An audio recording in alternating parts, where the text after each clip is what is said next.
Thanks, Chairman Grassley. President Trump has turned federal law enforcement into a shield for his friends' and allies' misconduct and a sword to attack his political opponents. Example, President Trump recently pardoned the founder of the world's largest crypto exchange, Binance, Changpeng Zhao, who pled guilty to money laundering in 2023. But of course, in the big money world, there's always more to the story. It just so happens that Binance hosts the Trump family's crypto platform, known as World Liberty Financial, through which Trump and his family have made more than $5 billion. More than $5 billion. While Mr. Zhou was seeking a pardon, Binance accepted a $2 billion investment in a World Liberty token, essentially a $2 billion deposit for the Trump family's cryptocurrency schemes. Even the conservative National Review said that the pardon was, quote, stunning in its shamelessness, recklessness, and moral inversion. But when he was asked about the pardon this week, in an interview with 60 Minutes, the president couldn't remember. He said, "I know nothing about it. I can only tell you this. My sons are into it. I'm glad they are, because it's probably a great industry, crypto." This kind of blatant corruption and self-dealing used to provoke outrage by colleagues on both sides of the aisle. But so far, all we get are crypto crickets. I'm sure my Republican colleagues who are so outraged that President Biden might have used an auto pen, like many presidents before him, will be just as upset that President Trump doesn't know anything about pardoning this crypto criminal.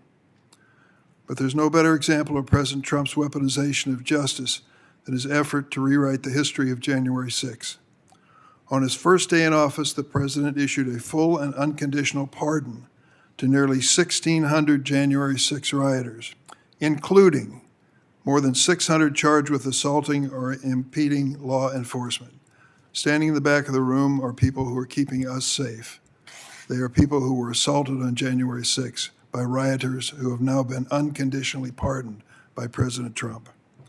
Next to his political appointees, the Justice Department led an unprecedented purge of career prosecutors and FBI agents simply because they worked on the investigation of January 6. That's all it took.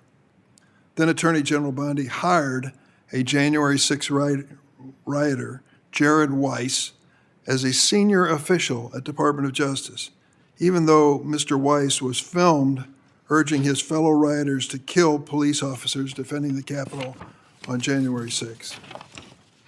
This is what Ed Martin, the failed U.S. attorney nominee who is now a senior Department of Justice official, meant when he said, quote, "No MAGA left behind." Now President Trump is seeking $230 million of taxpayers' money from the Justice Department, claiming he was wrongly prosecuted, despite evidence of his efforts to interfere in the 2020 election.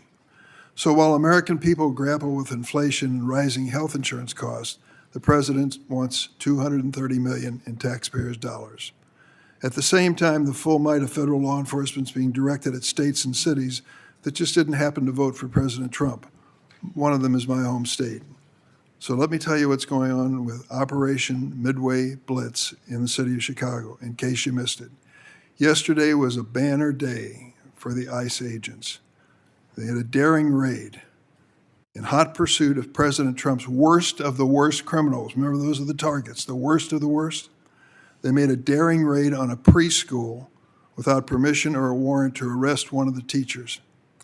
The children in that school, all under the age of 6, were, according to one parent of a 3-year-old, crying, terrified, and huddled together as the ICE agents tried to apprehend this one teacher.